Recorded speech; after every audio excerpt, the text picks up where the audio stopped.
जो सरकारें जो हमारे लिए सुरक्षा नहीं दे सकती हैं, जो हमारे लिए रोजगार नहीं दे सकती हैं, जो हमारे लिए सम्मान सहित जीने का हक नहीं दे सकती हैं, जो हमारी महिलाओं के ऊपर अत्याचारों को नहीं रोक सकती हैं, आप तो फिर ऐसी सरकारों का क्या फ़ायदा है? सरकारें बनाई किसने हैं? सरकारें अपने आप नहीं बनती।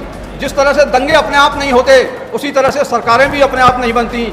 सरकारों को बनाने के लिए हम और आप हैं। जो सरकारें आती हैं, जो मंत्री आते हैं, जो एमएलए एमपी आते हैं, वो सभी भारत के संविधान को साक्षी मान करके ये कहते हैं कि मैं इनका पूरा पालन करूंगा। उसके बावजूद अगर ये सब हो रहा है, उसका कारण क्या है?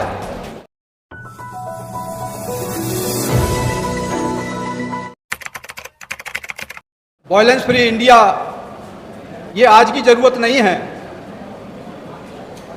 ये पहले से ही इसकी ज़रूरत थी, लेकिन वर्तमान समय में इसकी कुछ ज़्यादा ही ज़रूरत महसूस हो रही है। जैसा कि आप देख रहे हैं, दलितों के साथ में अत्याचार बढ़ रहे हैं। क्राइम रिकॉर्ड ब्यूरो की रिपोर्ट आपके सामने है। आपके साथ माइनॉरिटीज़ के साथ में अत्याचार बढ़ रहे हैं, लिंचिंग हो रही है। अभी आपका जीता जागता उदाहरण मणिपुर का आपके सामने है, नूह का दंगा आपके सामने है। इसी तरह से दूसरे स्टेट में भी ये दंगे इस तरह के हो रहे हैं। और दंगे कभी अपने आप नहीं होते हैं, ये सर्वविदित है। ये रिसर्च की रिपोर्ट्स जो हैं, पहले जो हमारे विद्वान साथियों ने जो लिखा है, उसमें ये निष्कर्ष निकल के आया है कि दंगे जो है कराए जाते हैं, प्रायोजित होते हैं। तो आज के समय में ये जिम्मेदारी किसकी बनती है? ये जिम्मेदारी जो है सरकार की बनती है, जिसके हाथ में लॉ एंड ऑर्डर है, जिसके हाथ में शासन है, प्रशासन है, उनकी जिम्मेदारी बनती है। उसके बाद में दूसरी जिम्मेदारी कोर्ट की बनती है, चाहे लोअर कोर्ट हो, चाहे सुप्रीम कोर्ट हैं। आज देखा जा रहा है कि ये बिल्कुल प्रमाणित हो चुका है कि ये अपराधी है।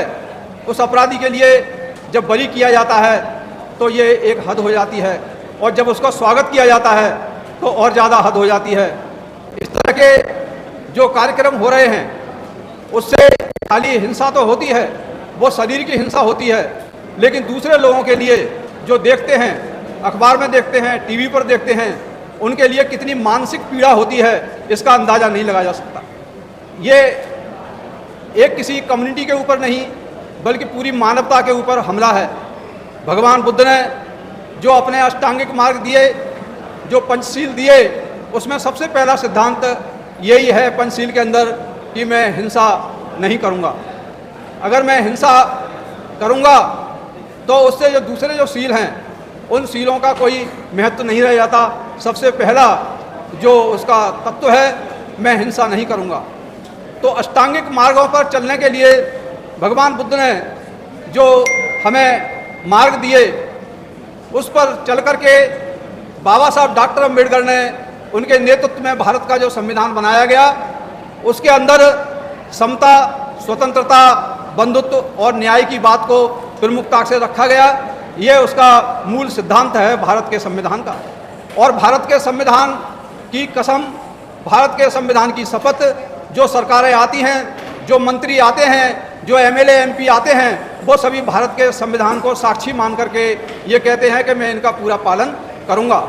उसके बावजूद अगर ये सब हो रहा है, तो उसका भगवान बुद्ध ने कहा कि जो भी होता है उसका कोई ना कोई कारण होता है।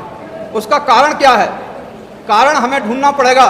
तो वो कारण ढूंढने के लिए आप लोग, हम लोग यहाँ पर इकट्ठे हुए हैं। ये जनता ही कारण ढूंढ सकती है। जनता सबसे बड़ा जो है एक तरह से सत्ता को परिवर्तन करने वाला ताकत होती है।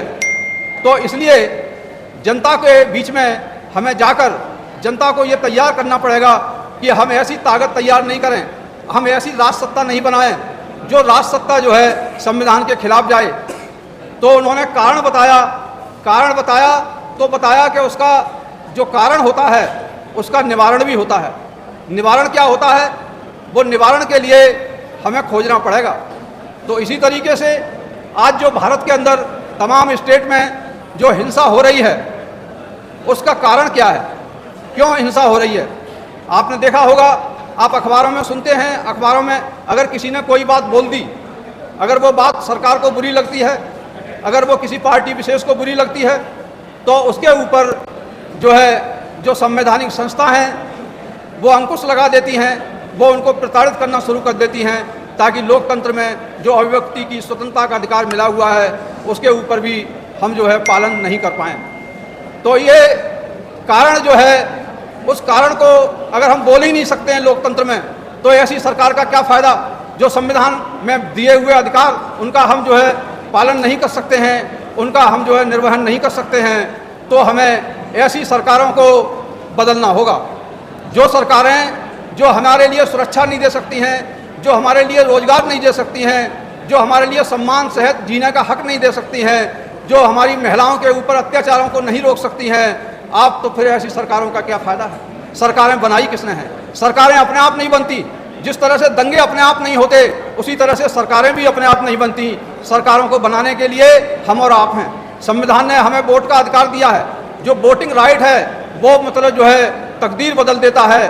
तकदीर बदलने के लिए हम अपने अधिकार का सही रूप से प्रयोग नहीं करते हैं, इसलिए हम अपने द्वारा बनाए हुए राजा के हम खुद शिकार हो जाते हैं और हम फिर चिल्लाते हैं। तो हमें अपना जो संरक्षक है ऐसा बनाना चाहिए ताकि हमारे लिए हिफाजत करे और हमारी देखभाल कर सके और हमारे लिए जीने का सही रास्ता जो संविधान में है उसको वो हमें मिल सके और हम आगे बढ़ सकें और अपने भाइयों के बीच में भाईचारा और शांति और मतलब हिंसा मुक्त भारत का निर्माण कर सकें। तभी इसी विषय का अगर हम समझेंगे तो तभी इसका जो है आज का जो सेमिनार है वो सार्थक होगा। इन्हीं शब्दों के साथ मैं आपसे विदा लेता हूँ। जय भीम,